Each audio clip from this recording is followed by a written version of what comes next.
How I start everybody off on the podcast, just introduce yourself, where you're from, and then three things you're grateful for. Oh, um, I'm Devin Gilligan. I'm from New Hampshire. Uh, Born in Keene, lived in Amherst. Went to school in Meriden, New Hampshire. Went to school in Manchester, New Hampshire. Live in Manchester, New Hampshire now, but been all over the state of New Hampshire. And three things that I'm grateful for. The first is definitely my family. I love my family to death. I feel very lucky to have grown up in the family that I grew up in. And that's definitely number one. Number two, it would be my wife's family. I know that's still family extended, but I met them later on. So, I'm lucky to have, a wife and her family who have become my family. And I love them just like my own. And number three that I'm grateful for is this is going to be the answer that, anyone would say in my, like, that probably does this podcast, but it's basketball.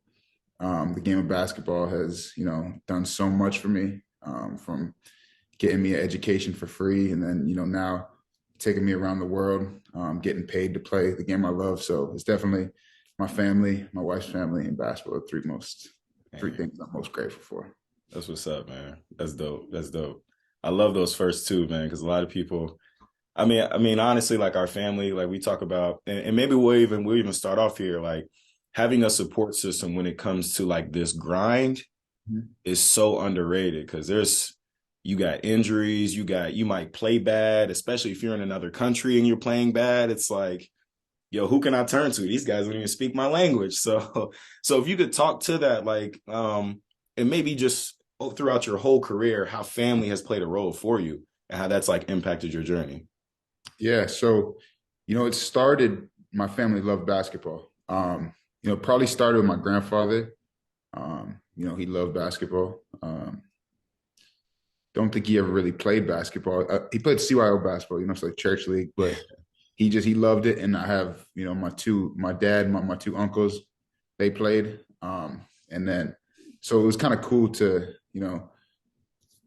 I don't know, it was just something that was we all enjoyed. And then when I was coming up, like when I was an elementary school player, I wasn't that good, compared to the other kids, but I would still have like, my whole family. Like my uncle would get home from work and he'd drive from Vermont to New Hampshire, pick up my grandparents and, come watch a game at the park. So it was something that, and then as I got older and, I got to be pretty good, I think it brought us a little bit of pride, that, Mm, I was one of the, eventually I became one of the better players in the state, and then in college did well, and then professionally. So I think it's something that, still to this day that, you know, I didn't really have, didn't come from a family who knew people in basketball or anything like that, but I've been able to, work and have a good career. And I think that that has kind of, made my family pretty proud. So it's something that, we get to enjoy together. nah, that's dope. That's beautiful, man. That's beautiful. Let's rewind back. You talked about when you had started basketball, you weren't good. At what age or grade do you feel like you decided that like, yo, I'm really gonna go all in on this basketball thing and I would love to play in college? Like what age grade did you feel like you had that revelation? So to go all the way back, like when I was young, like real young, I was always playing outside and stuff, and I was pretty tall. So I was pretty good, like real young, like I'm talking early grades, like second, third, fourth grade. I was pretty good. And then kids started to grow, and I didn't grow. So from probably like, I don't want to exaggerate, but from like fourth grade to end of eighth grade, I was pretty like similar height, and then I just got chubby because I didn't grow. So like I didn't make my team in seventh grade, the middle school team. Then the eighth grade, I sat on the bench. And it's funny, I remember being in the eighth grade, sitting on the bench, and all my friends are playing and stuff. And I after we lost the game, I remember telling myself, like, I'm gonna get myself really good at basketball. And then it so happened that I did grow that summer, so I went from, 5'6" at 5'5". I don't even know how tall you are, but I wasn't tall as an eighth grader. Then by my freshman year, I was probably like 6 feet tall. And it just so happened that that was the year that, I was outside all day long playing that whole summer. Uh, Mm, and then the growing definitely helped too. So yeah. from not being able to play to like now I'm coming down dunking and stuff. So I got a little lucky with that for sure, but that was Word. definitely it, end of eighth grade. And not to say that I didn't like have times where I lost motivation, you know, but I was pretty consistently, like, all right, I'm gonna find a way. I learned you could get a scholarship for basketball, right? And I was like, so I learned that. I'm like, oh, I'm gonna get myself. First, it was just I want to play on the varsity team, right? And then it's like, oh, I can go to school for free, So that became the motivation for sure. And aside from the fact that me and my family, we also just loved the game, so that was huge. Word. So let's talk about that recruiting journey. So you make that huge jump, eighth grade to freshman year. How did that recruiting process go? Did you have to play AAU to get noticed? Was it you were just killing it at the high school level that people started to notice you? Like New Hampshire isn't a huge state. A lot of people don't even know where New Hampshire is. For So sure. how did that recruiting, take place? So it was kind of up and down and up and down. So like freshman year, it was just cool for me to be on the JV team. You know, all my friends were on the freshman team, and I went from not playing on the eighth grade team to Hmm. now I'm the one freshman on the JV team, right? And then so I'm like, that's pretty cool. Probably should have been on the varsity team, but whatever. Don't really care now. And so I went from, and then like at that time, my focus was becoming the best player in the town. Small town. Outside of Manchester, my town's only 10,000 people, maybe small town, right? So I was like, I want to be the best player in this town, right? And then, but then you get further on, it's like, oh, you're the best player in the town. Yeah, you're still not good enough to play at any level of college basketball. I don't think anyone from my school had ever gotten a scholarship to play basketball before. I'd be Hmm. shocked. So, it was kind of like it was a progression. Like I went from not being good enough to play in the local area to then now I'm the best player in the area, but I'm still not good enough to play in college. So after my junior year, I was probably like a top one of the better players in the state, talent wise. I'm like 6'4", could do a little bit of everything, but still not like it's still not a lot to even be a college player. And I was able to go to a prep school. So I went to Kimball Union for 2 years, which is a prep school like an hour and a half from where I grew up. Went there, and then I developed again, but still, I didn't really have much recruiting. And I'm trying to think back, didn't have any scholarship offers. And then played really well in prep school and started to get a little bit of recruitment, but still not at the level that I wanted. I thought I was a Division I player, but that wasn't coming. Thought I was a Division II player, that wasn't coming. Hmm. And it wasn't until like going into my last year that I was able to receive one scholarship, and I ended up going there for a year, school in South Dakota. Didn't end up working out. Ended up coming home, but yeah. So it was a very like up and down trajectory for sure. No, and that's cool to hear your story because I see the finished product, but I also see, after working out with you and Aiden that day, that you're a hustler, like you work. So Right. I'm not surprised that you ended up, but like it's just it should give hope to players. Like you don't have to be the best of the best starting out, but you just got to have that will. You just got to Right. have that drive. Like because most players going into their senior year, no looks will probably be like, it's not for me. I'll just kind of stop. But you just kept, even to go to a school across the country in South Dakota, Right. and then have that not work out. Most players would be like, I'm done. But I do want to rewind just a little bit. And if you can explain to the best of your ability the difference between prep school, private school, and public school, and why somebody should even consider going to prep or a private school or something like that to the best of your ability. Yeah, yeah. So like I went to public school my whole life. And it's pretty hard to get recruited out of a public school because they always say they can't compare you to anyone because you're like, by my junior year I was 6'4", I was the tallest guy on the court, Mm, so it's like of course you're going to dominate, right? If you're 6'4" and can walk and chew gum in New Hampshire, you're going to dominate, so but then like there's New Hampshire has some of the best prep schools, um, and like you get 5 years to go to prep school.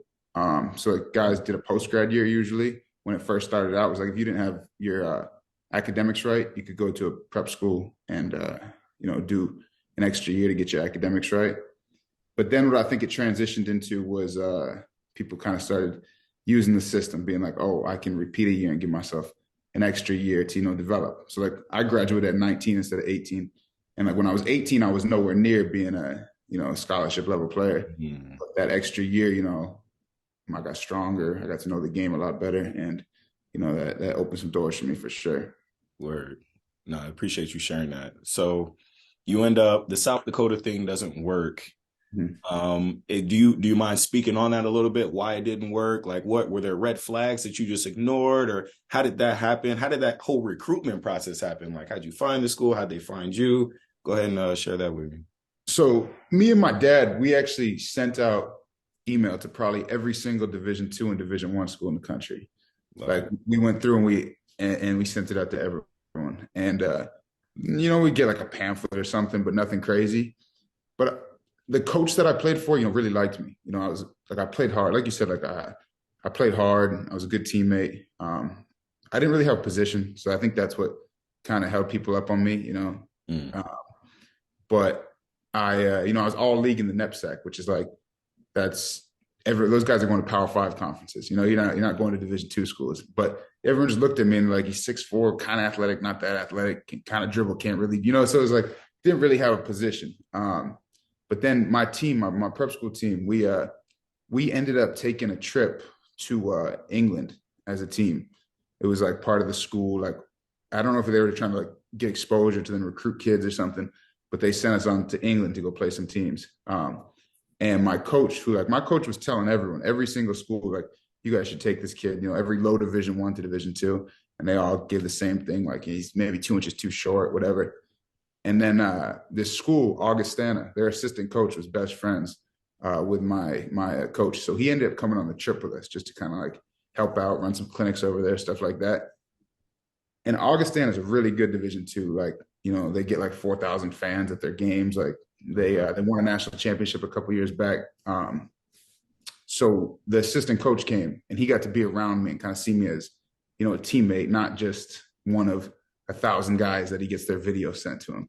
Mm. And when he was that, he, got on the phone and was like, he called the head coach and was like, yeah, we got to take this kid. Did that. And so I was lucky. I got that one scholarship and I just took it. I didn't ask any questions. Got out there and I was homesick.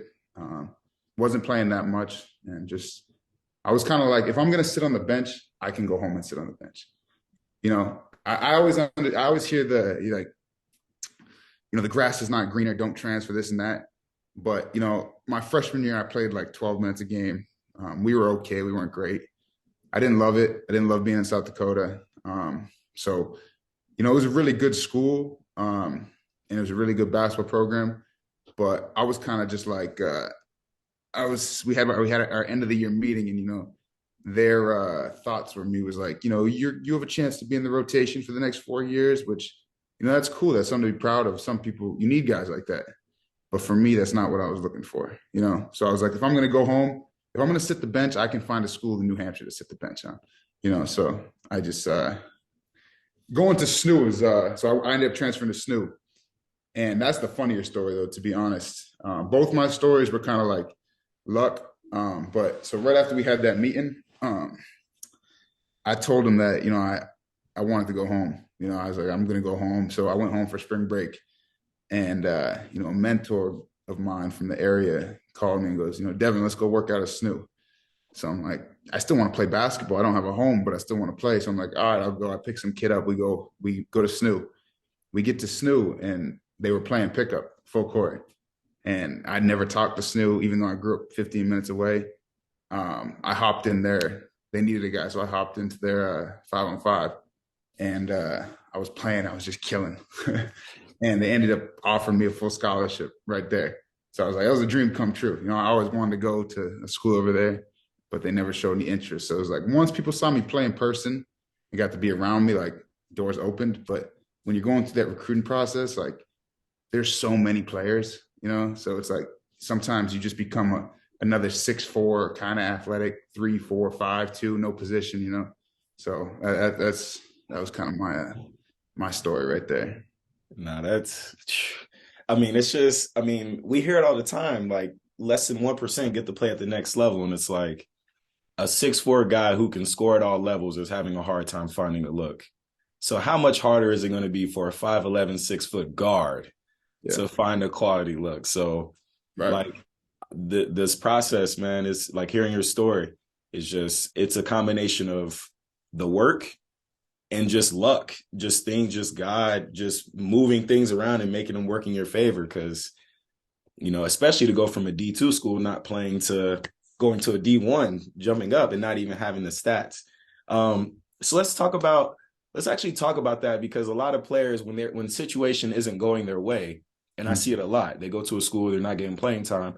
The first thing that they do is usually stop working out. They usually Right. just give up altogether. So like if you could just speak on that a little bit, because if you would have stopped training, you probably would have went in that gym and stunk the whole place up. And they would have been like, yo, Sure. get this guy, somebody sub him out the game. So talk just Sure. briefly about like that process of continuing to work, even when things don't look right. Yeah. So like my biggest fear was always the day when I'm not playing anymore. Like I don't know if I really love basketball. Like I love the game, right? And my biggest fear was the day coming when I'm not playing and I look in the mirror and I'm like, I wish I did a little more. You know what I'm Mm, saying? Like I'm talking, that was my fear at 16 years old. I was like, when I'm 18 and my high school career is over, I don't want to look in the mirror and be like, if I did a little more. You know, so like if one of my boys called me and was like, let's go do this, but I hadn't been in the gym that day, I was going to the gym. You know, I wasn't messing mm, around, right? I was obsessed with it, like obsessed. And I still am. I'm 29, you know? But that was my biggest fear was like, I never wanted to. So even if this school in South Dakota viewed me as this, you know, in my head, I'm still thinking, I know a guy who's a Division II All-American and I'm better than him, right? So like I'm not gonna let their view of me, you know, be the only. I still think I'm really good, and I still think I have to get mm. better. So I'm gonna give it my all. But you know, I think too many times, right? And in this whole story, like there's been a lot of luck involved, right? Everything. You created But that luck though. that's the thing, right? Like and then like over the next 10 years of being a pro, right? Or 7 years, however long it's been, there's been even more luck, right? And but there's also been even more things that have gone against me. Where if I quit, Mm, I never wanted to look in the mirror and think I didn't give it my all. You know. mm. No, that's fair. No, definitely fair. So we transition. We end up getting a look. We're at SNU. Talk about your career at SNU and then how you got your first look overseas. Talk about that transition. Yeah. So like I always say the difference between like both really good programs. But you know, I always say everything that Mike Stan, my coach at SNU, loved about me, my coach at Augustana, who also is a really good coach, didn't like that about me. Mm, Like when I play, like I got a chip on my shoulder. I'm angry out there. You know, like I don't know. Like they wanted like clean cut kids out at Augustana who fit in, right? Stan wanted me to be a killer, you know, and that's more of kind of what I am, right? And but as my career there, you know, I came into a team who 2 years ago was really good, and it's Division II also SNU, but same level, top of Division II. So 2 years prior they were really good. The year before they were down, and I came in and I was, you know, again I probably should have been starting, but I was the sixth man on the team, and I didn't care. I just wanted to play. You know, I don't care if you call me the eighth man, but I played 25 minutes. I don't care, right? I just want an opportunity to play. So I was like playing like 25 some minutes a game, playing well, and like I was able to help us. We ended up going to the Elite Eight for Division II when we won regular season championship. Then we won the regional championship, made the Elite Eight, lost to the national champs, but really good run. And you know I was sixth man, had a good season, got better as the season went on, and then the next year I came back. And I was starting, and I had another pretty good season. We won the conference championship, but I was kind of like the fifth guy. You know, I was like a hustle guy, like just play. And then my senior year, you know, it all came together for me like individually. Um, you know, I was All American Player of the Year for the conference region. You know, I had good stats and stuff like that. We had another really good year as a team, but we ended up losing in the championship, so that still hurts me. mm. But but yeah, it was kind of like it was the progression that like you see that coaches say they want. Someone comes in as a six man, then the next year they're the fourth starter, fifth starter, and then the next year they make the jump to being the guy. So I think even though like I didn't really show very good patience at Augustana, just because I wasn't happy there, I was able to kind of show that patience. The whole time I'm at SNU, I'd see guys and I'd be like, I know for a fact I'm better than that guy who's averaging 20 over here. But like I just kind of waited my turn and kept trying to get better, and I think that really paid off for me in the long run. And we were able to have, because of that, like we were able to have a lot of team success too. So yeah, that's the college career. Word. And then so after your career at SNU, how'd Mhm. you get your first look? Was it one of those things of luck, or somebody was already keeping an eye out on you and recruited you? Yeah, so I had like really like crazy statistics my senior year, like everything from like average like crazy like 20 some points a game, some rebounds, but my shooting percentages were crazy. It was like 46% from three or something. Yeah, so like a lot of agents reached out to me. Um, you know, they saw that they thought I could play a role at the next level. So I ended up signing with Clutch Sports, which is Clutch Sports, like and I signed with them, and it was good. I was with them for a couple of years, and they got me my first opportunity in the G League. But I kind of felt like with them, they were marketing me because of that 3-point percentage, right? As someone that you've played with me, right? It's not my as someone you run across screens and stuff. Yeah. That's not my game, right? So I kind of felt like that didn't really work out the way that I had hoped, or not. Everything happens for a reason. I'm in a really good situation now, but it was very up and down those first couple of years. Mm. Trying to find my way with them, but yeah, a bunch of agents reached out. I probably didn't ask too many questions. I just saw Clutch Sports, and I'm like, I'm gonna make the league. I got these people behind me. I'm gonna make the league. I'm gonna figure it out.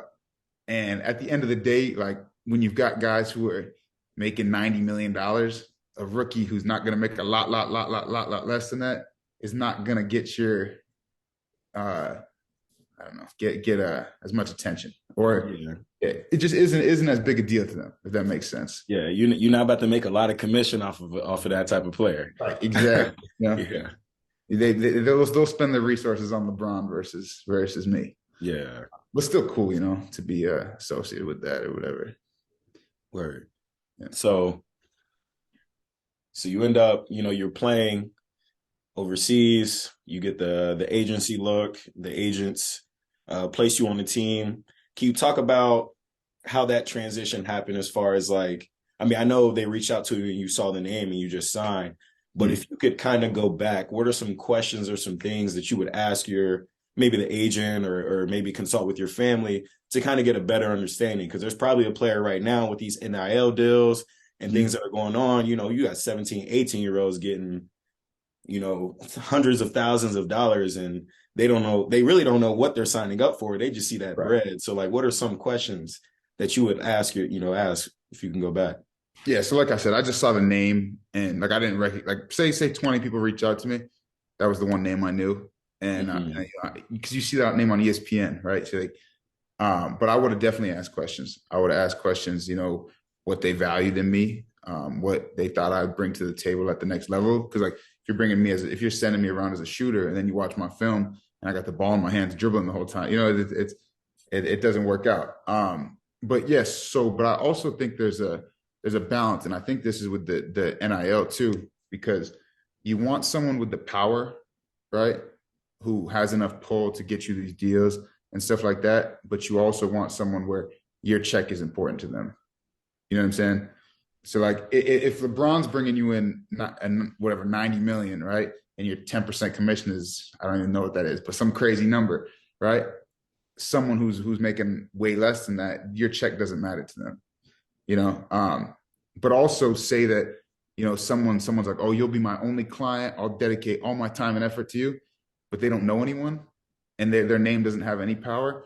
Then it doesn't really, it doesn't, it's a balancing act. You got to find who you're important to, but also has the connections.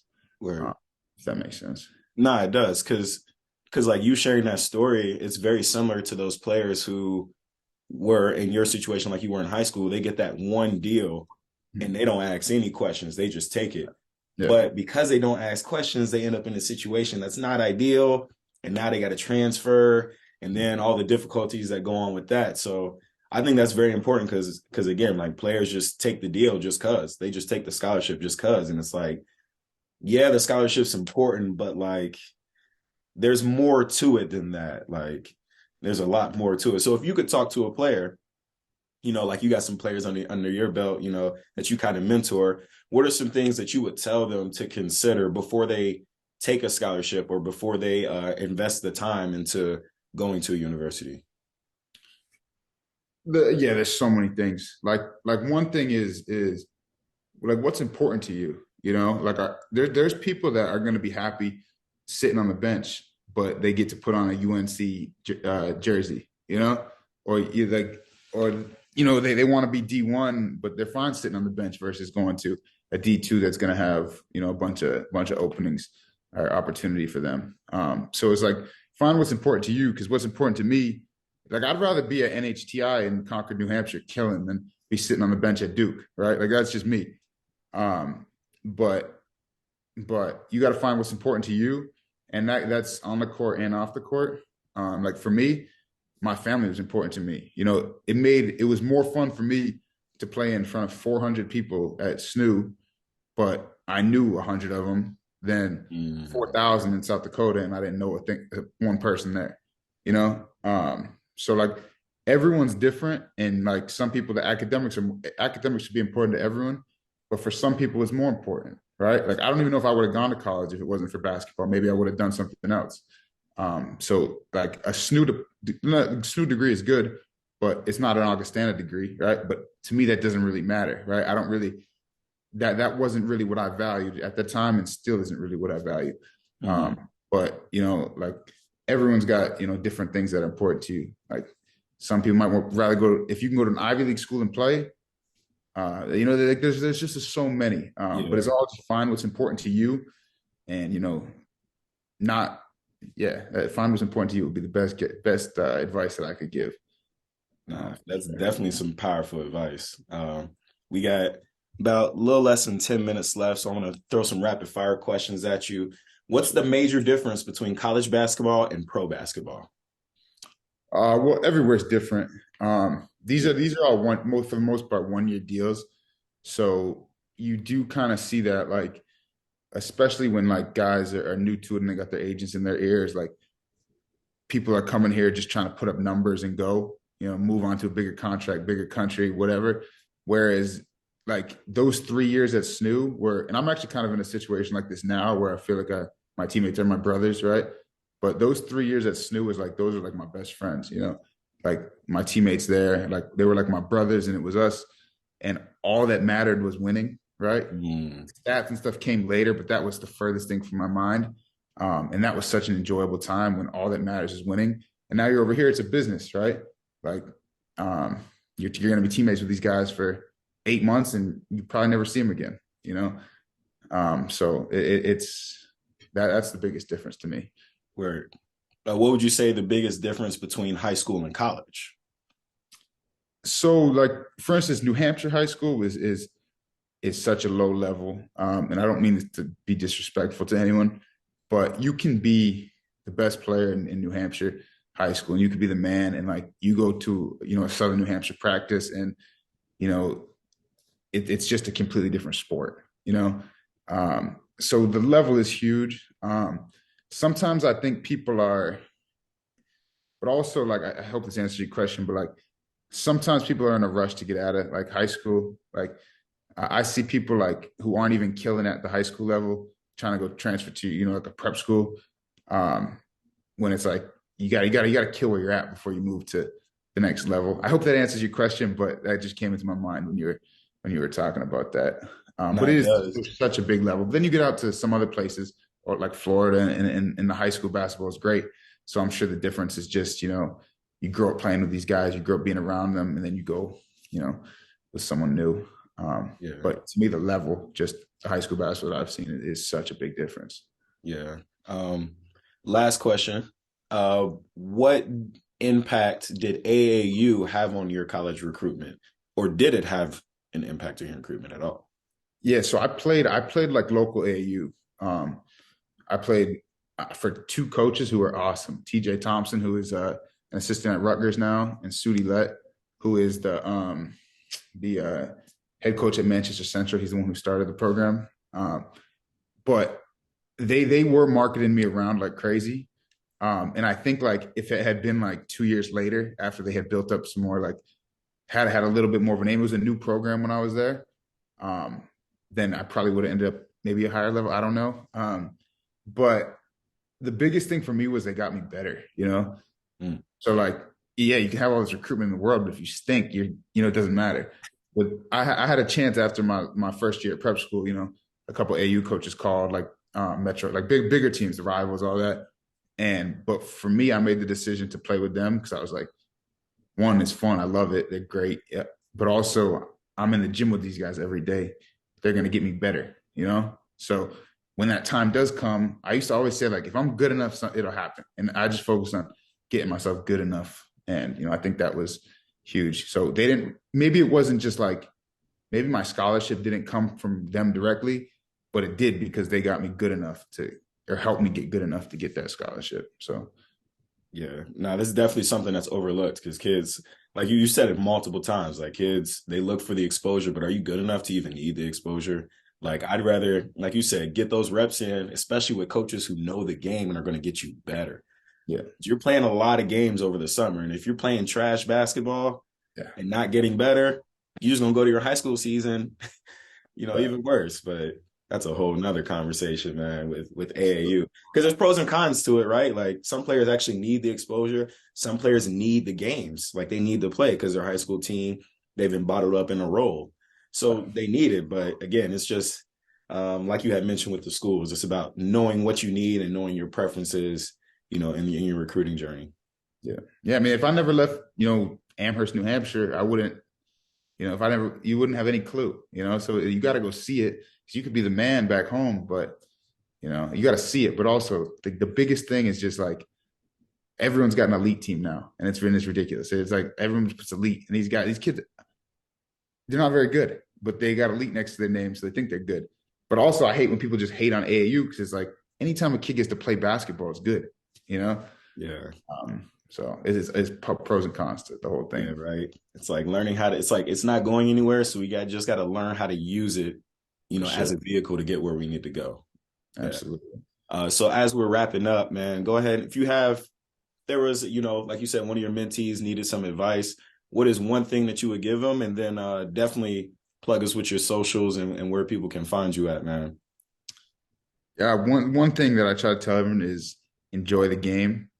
Um, Again, we're all caught up in these levels. I was too. I wanted a scholarship. I wanted to be a pro. All this, but it goes really fast. I'm 29. I've been able to play the game a lot longer than almost anyone else that I know. But enjoy it. It is going to be for the most of your life, whether you make it to a 10-year professional career or you end at high school. For most of your life, you're going to be looking back on that as the good days. So enjoy it while you're there. Don't get too caught up in all state statistics. Just try to win and have fun and enjoy it because it's the game is basketball is awesome. So that's my biggest piece of advice.